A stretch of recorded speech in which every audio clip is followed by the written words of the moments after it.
Good morning everyone, welcome back to my channel. আশা করি তোমরা সবাই খুব ভালো আছো আর সুস্থ আছো। বাজে এখন ঘড়িতে 9টা মতন, আর এখন থেকে ভিডিওটা শুরু করছি। গত দুদিন টানা বৃষ্টি হওয়ার পর আজকে সকালবেলা ঘুম থেকে উঠে দেখি আকাশটা কিন্তু বেশ পরিষ্কার। গতকাল রাত্রেও যেন তো ভালোই বৃষ্টি হয়েছে, উঠোনটা দেখেই বোঝা যাচ্ছে এখনও প্রায় ভিজে ভিজে। তো সকালে উঠে যখন দেখলাম আকাশ পুরো পরিষ্কার, তখন মনে হলো কি এই দুদিন যে বৃষ্টিটা হয়েছে না, তাতে ঘর দুয়ার না একেবারে স্যাঁতস্যাঁতে হয়ে গেছে। এমনকি বিছানাটাও কীরকম একটা লাগছে। বিছানাটা তো টেনে এখন ছাদে নিয়ে গিয়ে রোদে দিতে পারবো না, তাই ভাবলাম বালিশগুলোই রোদে দিই। তাই চেয়ারটা বাইরে পেতে এখন 3খানা বালিশ রোদে দিয়ে নিলাম। আর দেখবে বেশি একটানা বৃষ্টি হলে না ঘর দুয়ার জামা কাপড় থেকে না কীরকম একটা বাজে গন্ধ বেরোয়। এই দুদিন ধরে জামা কাপড়ও কাচাকুচি করতে পারিনি। বাড়িতে যাওয়ার আগেই মোটামুটি চেষ্টা করি কি যে এখানে যে জামা কাপড়গুলো নামানো থাকে সেই সমস্ত জামা কাপড়গুলো কেচে কুচে আলাদা একটা ট্রলিতে ঢুকিয়ে রাখতে, তাহলে এসে আমার আর ডবল খাটনি করতে হয় না। তো এই দুদিনের জন্য তো আর কি কোনো জামা কাপড় আমি কাচাকুচি করতে পারিনি। এই যে সমস্তটাই দরজার পেছনে না এরকমভাবে টানিয়ে রেখেছিলাম, এই সমস্ত জামা কাপড়গুলো আজকে কিন্তু কাচতে হবে। এর থেকে কয়েকটা যাবে বাড়িতে যাওয়ার ট্রলিতে, আর কয়েকটা ঢুকবে হচ্ছে এইখানকার ট্রলিতে।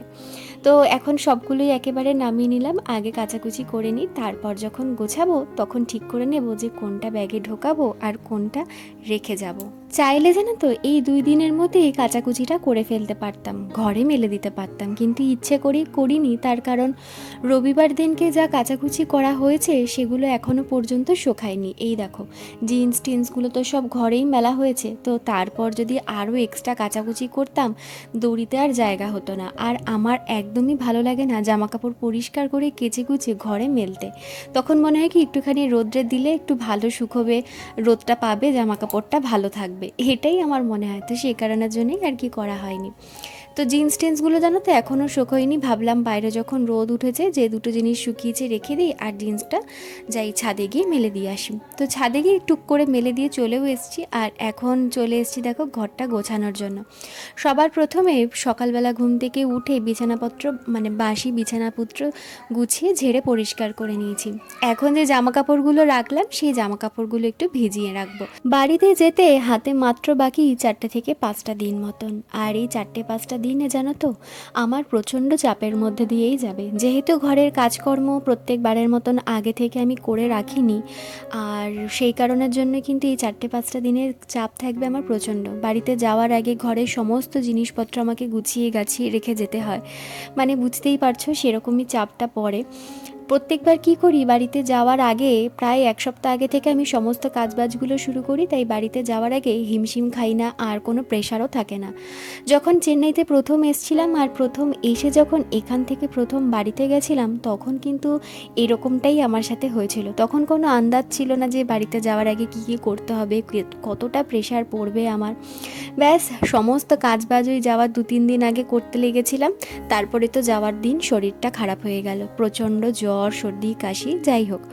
তো সেইবার থেকে না একটা শিক্ষা আমি নিয়েছিলাম যে যতবারই বাড়িতে যাব আগে থেকে আমি সমস্ত কিছু গুছিয়ে গেছি রেডি করে রাখবো, যাতে যাওয়ার দিন বা 2 দিন আগে থেকে আমাকে কোনো প্রেশার নিতে না হয়। এখনও পর্যন্ত ব্যাগ গোছানো হয়নি, রান্নাঘর গোছানো বাকি, জামা কাপড় কাচাকুচি বাকি আছে, সব দিকেই ঘর গোছানো বাকি আছে, সব দিকেই আর কি গোছানো এখনও বাকি আছে। তাই আজকে থেকেই শুরু করেছি একটা একটা করে মানে একটা একটা দিক করে গুছিয়ে কমপ্লিট করে রাখার। জানি না কতটা তোমাদের সাথে শেয়ার করতে পারবো, তবে চেষ্টা করব পুরোটাই তোমাদের সাথে শেয়ার করবার। অবশ্য প্রত্যেকবার একই কাজকর্ম তোমরা দেখো। তো যাই হোক, ওদিকে আমি জামা কাপড়গুলো ভিজিয়ে রেখে দিয়ে আসলাম। আর গতকালকে ছিল রবিবার, জানো তো গতকালকে বাজারে গিয়ে আমরা একটু চিংড়ি মাছ নিয়ে এসেছি। অনেক দিন যাবত হয়ে গেছে কোনো মাছ টাছ আমাদের খাওয়া হয়নি। এই সামনের মাছের বাজারে যে গেলেও আর কি সেরকম মাছ না পেতাম না।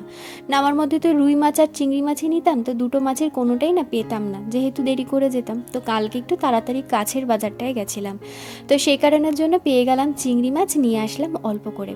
তো চিংড়ি মাছটাই বাইরে বের করে রাখলাম, পুরো বরফ হয়ে গেছে। আর যদি অন্যান্য কোনো মাছ থাকতো না তাহলে ধুয়ে টিফিন বক্সে রেখে দিতাম। যেহেতু জানি যে চিংড়ি মাছটা আজকেই করব, তো সেই কারণের কারণের জন্য না টিফিন বক্সে রাখিনি, তাই প্লাস্টিকে ভরেই রেখে দিয়েছিলাম। আর এখন বের করে রেখে দিলাম, বরফটা একটু কাটুক, তারপরে রান্নাঘরে ঢুকবো। আজকে রান্না মানে তো বুঝতেই পারছো, চিংড়ি মাছেরই হবে। অল্প একটু মালাইকারি করবো আর অল্প একটু সর্ষে বাটা দিয়ে করব, আর তার সাথে করব ভাত। মিস্টার চক্রবর্তীকে জিজ্ঞাসা করেছিলাম যে ডাল ঠাল কিছু করব নাকি, তো ও বললো যে না, কোনো কিছু করার দরকার নেই। রান্নাটা তোমাদের সাথে শেয়ার করলাম না, তাড়াতাড়ি করে আর কি রান্না বান্নাটা করে রান্নাঘরটা পরিষ্কার করে নিলাম। আর এখন চলে এসেছি সবজিটা ফ্রিজে গুছিয়ে রাখার জন্য। সবজি মানে বেশি কিচ্ছু আনিনি, এনেছি কয়েকটা বেগুন, আলু, পেঁয়াজ, আর ফ্রিজে ভেন্ডি অনেকগুলো রয়েছে, আর তার সাথে আছে গাজর। যেহেতু বাকি আর 4 থেকে 5টা দিন মতন, বেশি সবজিপাতি আর আনিনি। ঘরে গাঁঠিকুচি অনেকটা রয়েছে, সোয়াবিন রয়েছে, 2 দিন হয়ে যাবে। আজকে মাছ হয়ে যাচ্ছে, আর একদিন ডিম করলেই কিন্তু হয়ে যাবে। আর যেদিনকে বাড়িতে যাব সেই দিন তো খুব তাড়াহুড়ো থাকে, রাতের খাবার পরের দিনের খাবার গুছিয়ে নিতে হয়, তো সেই দিনকে তো সিদ্ধ ভাতই রান্না করি। তো সেই কারণের জন্য বুঝে শুনেই আর কি সবজিটা নিয়ে এসেছি, যাতে ঘরে নষ্ট না হয় আর একদিন যেন কমও কিছু না পড়ে। উচ্ছেও এনেছি, উচ্ছে ভাজাও একদিন হয়ে যাবে। আর এখানের উচ্ছেগুলো জানো তো বেশ বড় বড় থাকে। আর তার সাথে এনেছি আমের ডাল খাবো বলে 2টো কাঁচা আম। তো আমগুলো দেখলাম কি কালকে রাতে এনেছি, তো ঢালা হয়নি, আজকে সকালবেলা ঢেলে মানে ভালো করে ধুয়ে এখন ফ্রিজে ঢোকাচ্ছি। আমগুলো একটু পেকে পেকে গেছে, তো এই 2 দিনের মধ্যেই আমের ডালটা করে ফেলতে হবে। ব্যাস, এখানে আমার সবজি গোছানো হয়ে গেল। আর প্রত্যেকবারই জানো তো আমি যখনই সবজি আনি এরকমভাবে ঝুড়িতে ঢেলে ভালো করে আগে সবজিগুলো ধুয়ে নিই, তারপর যখন রান্না করি তখন তো ধোয়া হয়ই। তার কারণ কি, আমাদের বাড়িতে মানে আমার বাপের বাড়িতে কথা বলছি, যখনই বাবা সবজি আনতো না বাজার থেকে, মা আমাকে বলতো যে আগে সবজিগুলো ভালো করে ধুয়ে নিয়ে তারপরে ঝুড়িতে ঢেলে জায়গা মতন গুছিয়ে রাখবি। এই সবজির ঢেলে ধোয়ার যে এটা পুরোটাই আমি করতাম, তো সেই অভ্যাসটাই হয়ে গেছে। আর আমার বাড়ির সামনে একটা ছোট্ট কলপার মতন ছিল, তো ওইখানটাতেই বসে আমি করতাম। তবে এখন করতে না ভীষণ অসুবিধা হয়, একটা ছোট্ট বেসিন, কোনো জায়গা নেই রাখার ঠাকার, তো খুব অসুবিধা হয়। তাই অল্প অল্প করে বারে বারে করে সবজিগুলো ধুয়ে ঝুড়িতে ঢেলে আর কি জলটা ঝরাতে হয়। তো নিজের মতন চাইলেই তো সব জায়গা হয় না, মানিয়ে গুছিয়ে নিতে হয় আর কি। তো যাই হোক, ওদিকে ঘরটর আমার গোছানো হয়ে গেছে। আর তার মাঝখানে জানো তো মা ফোন করেছিল, তাই মার সাথে কথা বলতে বলতে ঘরের আরও বেশ কিছুটা কাজ আমি করে নিয়েছি, যেমন তাক ঠাকগুলো গাছানো।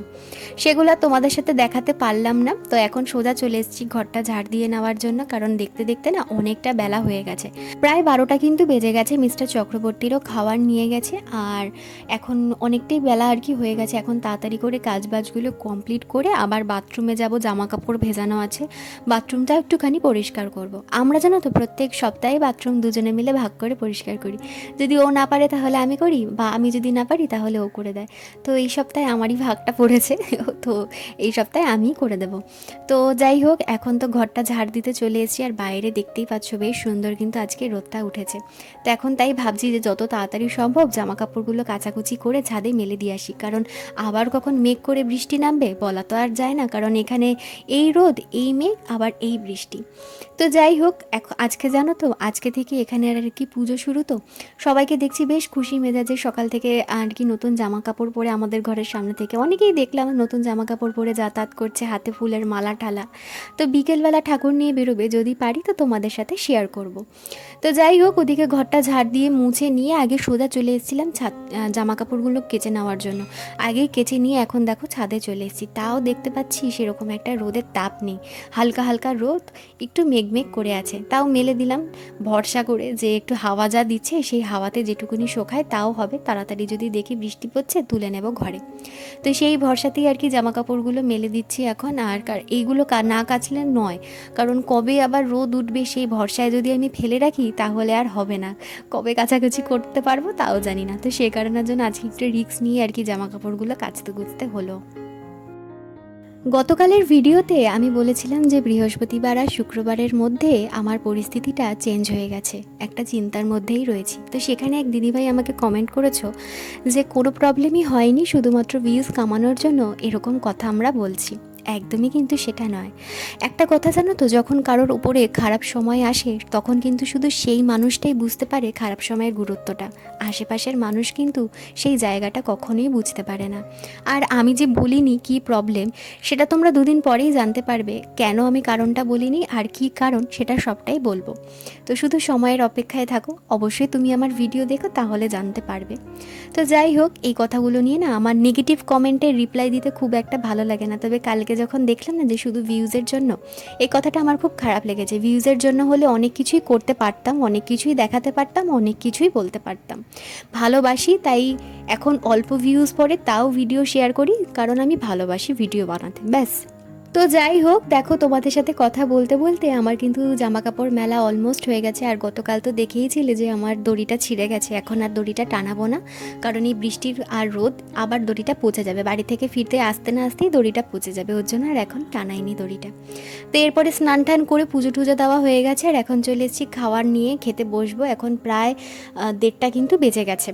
তো চলো আজকের জন্য ভিডিওটা এখানেই শেষ করে দিচ্ছি, দেখা হচ্ছে আগামীকাল নতুন আর একটা ভিডিও নিয়ে। ততক্ষণের জন্য সবাই সুস্থ থেকো, ভালো থেকো, আর আমার ভিডিও তোমাদের কীরকম লাগলো অবশ্যই কিন্তু কমেন্ট করে জানিও। তাহলে আজকে এখানেই শেষ করলাম, টাটা।